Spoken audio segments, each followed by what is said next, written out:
तस्मै श्री गुरवे नमः।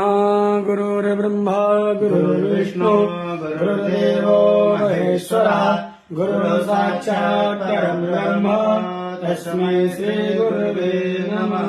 हो गया हो थोड़ा सा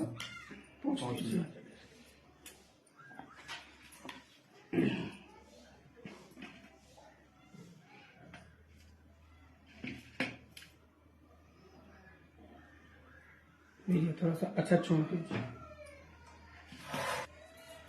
यहाँ थोड़ा सा अंगली सिंता बोल के टीका लगा दो गुरु जी दोनों लोग। गुरुर्विष्णु गुरुर्देवो महेश्वरः गुरु साक्षात् परं ब्रह्म तस्मै श्री गुरवे नमः। माला फूल कहना ये दोनों लोग तीन लोक नव खंड में गुरु से बड़ा न कोई करता न कुछ कर सके गुरु चाहे सो आरती दिखाइए बढ़िया। दोनों लोग पकड़ लीजिए आराम से।